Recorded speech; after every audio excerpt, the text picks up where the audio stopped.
Nós tínhamos combinado aqui com o candidato Tarcísio Mota que a gente ia seguir aquela pontualidade britânica, né? A gente ia começar exatamente com 30 minutos de atraso. Então, para a gente não perder mais tempo aqui, e a nossa experiência aqui tem sido de que há uma crise na militância, né? Nós estamos fazendo debate com os candidatos e não estamos conseguindo despertar o interesse, né? E depois o pessoal reclama, votou, mas votou sem saber, tem uma oportunidade de estar com o candidato, debater com o candidato, mas não tem aproveitado. Talvez a gente esteja errando em alguma coisa, como por exemplo o horário, mas a gente vai rever essa situação. O Fórum de Mobilidade, que foi criado aqui dentro da divisão técnica de transporte e logística do Clube de Engenharia, ele congrega engenheiros do clube, que são técnicos da área, a sociedade civil de uma maneira geral e as instituições de ensino, né? Então, a gente descobriu, depois de algum tempo de funcionamento aqui da divisão técnica, que a gente discutia para nós, né? Então, a gente precisava abrir a discussão para a sociedade. Toda sexta-feira, tem aqui vários integrantes do fórum, nós temos uma atividade aqui às 18 horas, era em ponto, né? Agora começa um pouquinho mais tarde, mas a gente vai procurar manter às 18 horas. Toda sexta-feira nós temos reunião do Fórum de Mobilidade aqui no 21º andar do clube. E temos tido uma participação grande, essas participações são importantíssimas, porque a gente consegue trazer, por exemplo, um morador de Paquetá, onde você tem uma situação diversa lá que nós não tomamos conhecimento no dia a dia, porque a nossa vida, ela gira em torno de um outro local, né? Então, quando chega esse relato, a gente fica até impressionado, mas a gente socializa essas informações. Bom, para dar continuidade esse debate que a gente está fazendo com os candidatos, nosso convidado de hoje é o Tarcísio Mota, que é o candidato do PSOL.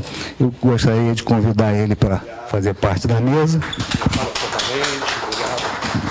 Eu gostaria de convidar uma representação do Clube de Engenharia, na figura do conselheiro Luiz Antônio Cossenza, para fazer parte aqui da mesa. E gostaria de convidar o ambientalista e participante do Fórum de Mobilidade, Sérgio Ricardo, para mediar aqui o nosso debate. E lembro que nós estamos aqui fazendo a gravação desse debate e, posteriormente, vai ser produzido um DVD que será entregue ao candidato e já assinar a autorização, nós vamos também publicar no site do Clube de Engenharia, além da reportagem que já foi feita, entrevista pelo jornal do Clube de Engenharia. Vou passar aqui a palavra para o Cossenza para abrir os trabalhos, passar aqui para o nosso mediador, que é o Sérgio Ricardo. Bom, boa tarde, já quase boa noite aqui, Sérgio Ricardo, o Tarcísio, mais uma vez aqui junto. Todo debate que a gente vai de transporte, mobilidade, a gente encontra o Tarcísio, mas não encontra os outros candidatos, né? Não sei porquê, mas vamos. Bom, quero dizer que eu cheguei um pouquinho atrasado, não cheguei antes por problema de mobilidade. Eu vim lá da terra, um monte de cartaz de um grande amigo nosso, que já foi conselheiro do Sindicato de Engenheiros lá no CREA, o Paulo Eduardo. Vim lá da terra dele, de Niterói, agora. Mas vou te contar, aí chega na ponte, tudo parado, por isso que eu me atrasei, peço até desculpa.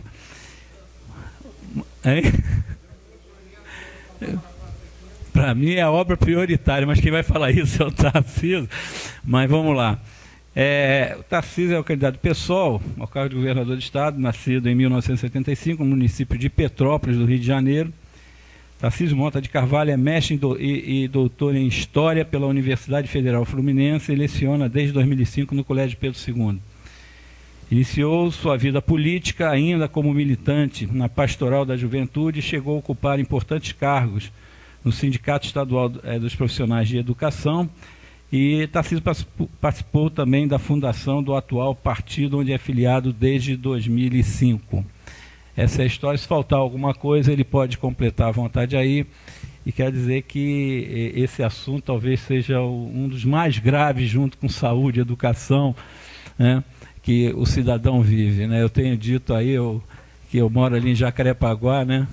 Ela também, a gente sofre um bocado, né? Todo dia, 2 horas, ou 1h30 a 2 horas, mais ou menos, para chegar aqui ao Rio, um trajeto de 32 quilômetros. Mas eu não... Depois a gente debate esse assunto, porque a gente está primeiro o Tarcísio colocar suas posições, as suas ideias, para depois a gente discutir mais o que pode ser feito para esse problema que é seríssimo. Não sei se o Sérgio fala algumas palavras, né? Depois a gente passa para o Tarcísio. Boa noite.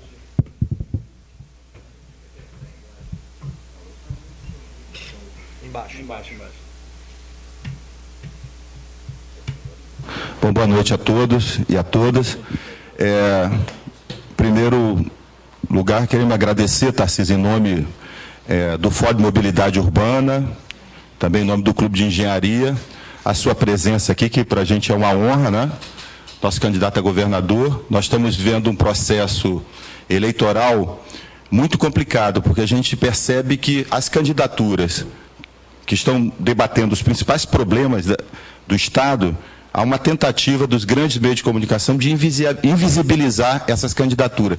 Enfim, negando espaço nos debates, nas entrevistas, e a sua campanha está de parabéns, porque é uma campanha pedagógica. Temos visto as suas inserções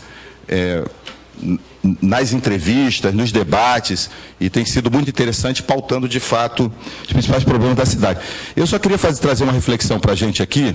O Fórum, ele tem debatido uma questão essa questão da imobilidade urbana da região metropolitana. E o que tem acontecido? Tem 2 questões que são terríveis. Uma delas, até agora, agora, há 15 dias, o jornal O Dia publicou uma matéria, né, falando da desigualdade econômica aqui na região metropolitana. Que Belford Roxo, nós temos 1.200.000 pessoas na região metropolitana que vivem com menos de um salário mínimo. Menos de um salário mínimo. Maior concentração, Belford Roxo. E é exatamente Belford Roxo e outras cidades da periferia em que o cidadão gasta 2h30 até 4 horas para chegar à cidade. É um tempo da vida perdido, uma coisa que, quando a gente soma isso, ultrapassa 5 anos. É uma coisa terrível. As mulheres, né, sofrem um pouco mais desse processo.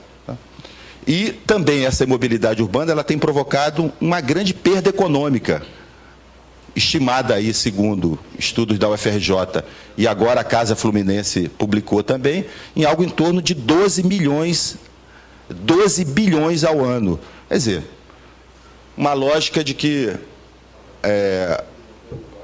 o trabalho começa sempre no mesmo horário, você não tem uma mudança, você não tem uma descentralização econômica para os bairros, para as regiões. Todo dia, quase de madrugada, é uma multidão se direcionando para o centro do Rio e voltando, então é um problema muito, muito grave. E nós estamos vivendo nesse momento agora uma situação, para finalizar, passar para você, extremamente perversa, que é essa questão, uma reestruturação do capital e a supressão, por exemplo, dos postos de trabalho dos cobradores. Nós temos hoje 40 mil rodoviários, são 8 mil cobradoras que estão aí com... É uma profissão que está em processo de extinção. Na semana passada houve uma audiência pública no Tribunal Regional do Trabalho. Fiquei muito impressionado, Eliomar, que o representante da FETransport falou: olha, o nosso modelo é o modelo europeu. Lá não tem esse negócio de cobrador, entendeu? Estão impondo agora a dupla catraca, né? E essa categoria, uma categoria que, além de estar ameaçada, ela está passando por um sofrimento. Houve um aumento enorme do número de acidentes que o cara tem que dirigir, tem que cobrar, é uma câmera em cima, se alguém pula a roleta ou não paga, desconta do salário, enfim, é uma situação muito perversa E o fórum tem esse objetivo de congregar os movimentos sociais e debater as políticas públicas. Fizemos aqui, há 2 anos atrás, uma série de debates com os candidatos a prefeito. O único que não teve aqui foi o atual prefeito, Eduardo Paes. No dia do nosso querido Freixo, essa casa aqui estava lotada, era até no outro auditório, maior, né? Foi muito interessante. E nós sabemos que você tem uma proposta para o Rio de Janeiro, queremos ouvi-lo e, em seguida, a gente fazer o debate aqui com os companheiros. O tempo é livre. Muito boa tarde a todas, boa tarde a todos. É sempre um perigo quando dizem para um professor que o tempo é livre, né? Então, quem sabe lá por volta das 9h30 da noite eu abro aí para algumas perguntas. Mas brincadeiras à parte, né? Eu queria começar agradecendo aqui o espaço do Fórum de Mobilidade, por essa possibilidade de conversa, por essa possibilidade de trocarmos ideias sobre essa que é, sem dúvida alguma, uma das questões mais importantes hoje para o cidadão do estado do Rio de Janeiro, especialmente aquele que vive na região metropolitana, mas não mais só na região metropolitana, já que eu estive em alguns municípios do interior do estado, onde o problema da mobilidade já se coloca também de forma muito incisiva. Gostaria de também agradecer, porque eu acho que o momento de uma campanha é também um momento de aprendizado, né? Se ele é um momento de disputa do sentido da política, do sentido do Estado, do sentido das próprias questões fundamentais para a sociedade, ele é também um momento de acúmulo, de síntese.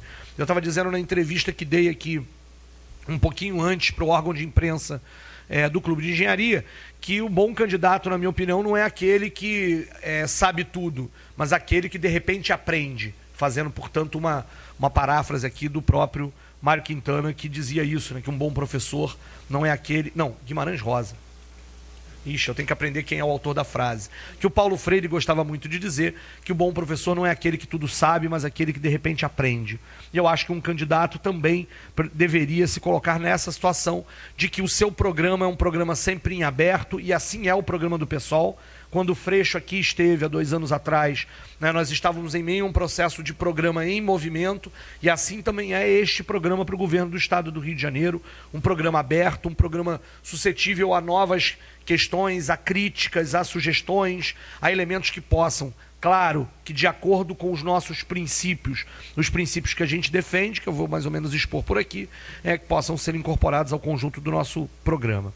Mas eu queria também contar uma história que gerou um certo sucesso agora na internet nos últimos dias, que nós recebemos um e-mail da Rede Globo perguntando qual era o prefixo e o modelo do helicóptero que utilizaríamos para chegar ao Projac no dia 30 de setembro, para o debate, né, entre os candidatos a governador na Globo.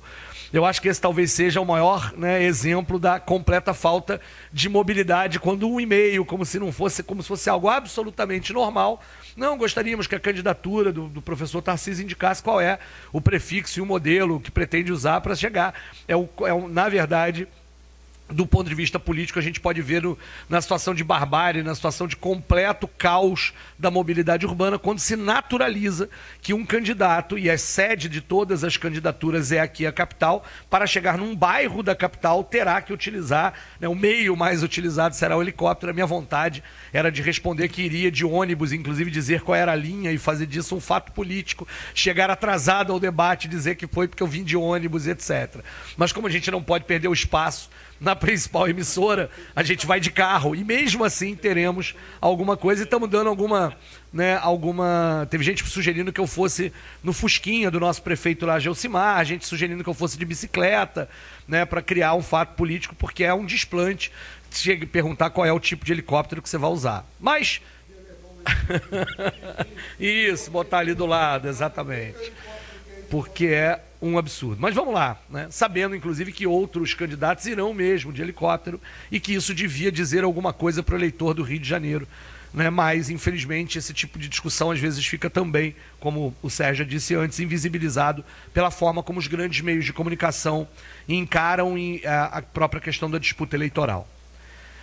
Vamos lá, né? Então, portanto, pensando aqui a fala inicial sobre esse problema, para depois a gente abrir para algumas intervenções, perguntas que possam vir a acontecer. Eu queria partir de uma questão mais geral para depois chegar no específico, né?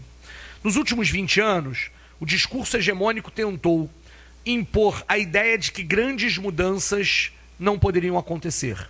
Acho que esse é um princípio importante para a gente parar para pensar a questão de onde está, em que conjuntura nós vivemos nesta candidatura em 2014. Os 8 anos de governo tucano, de governo nacional tucano, e os 12 anos de governo petista, né, eles se igualaram num determinado elemento. Né? Eles o tempo inteiro proclamavam que as grandes mudanças, que as mudanças estruturais, de uma certa forma, ficavam para depois. E traduziram e construíram determinados elementos de políticas públicas que, ora, significavam a manutenção de um determinado modelo, ou o aprofundamento desse, ou apenas pequenas mudanças que não mexiam nas questões estruturais da sociedade brasileira. De uma certa forma, se de um lado o governo do PSDB amestrava parte da direita mais convicta e a trazia para o centro, os 12 anos do governo petista também fez isso com muitos movimentos sociais, com muitos movimentos sindicais, com movimentos de luta pela reforma agrária, que de certa forma ficaram presos nesse centro gravitacional que foram os 12 anos do governo petista. Isso teve consequências nesse processo, em que passaram a naturalizar a ideia de que a política é a arte dos acordos, do fisiologismo, do fazer apenas aquilo que é possível, do se contentar com mudancinhas que, na verdade, não estavam transformando a realidade da própria sociedade brasileira. De uma certa forma, o que nós vivemos em 2013, e aqui a nossa cidade do Rio de Janeiro, assim como outras cidades do estado e outras cidades do país, mostraram que este jogo de trazer para o centro e não apostar nas mudanças tinha um limite, tinha contradições que explodiram nas grandes revoltas, nas grandes manifestações que nós vimos em junho, que depois aqui no Rio presenciamos em outros momentos e que presenciamos também em outubro na greve dos educadores. Ou seja, as contradições de que mudanças anunciadas e não realizadas e a insatisfação popular com que isso aconteceu. Obviamente, a questão da mobilidade estava no centro desse elemento. Porque, se de uma certa forma, a grande questão de ascensão de uma dita nova classe média no governo petista significava reduzir a questão da cidadania a uma lógica do consumo, significava reduzir a lógica da ascensão dessa classe média a partir de uma perspectiva da renda. E esse cidadão, essa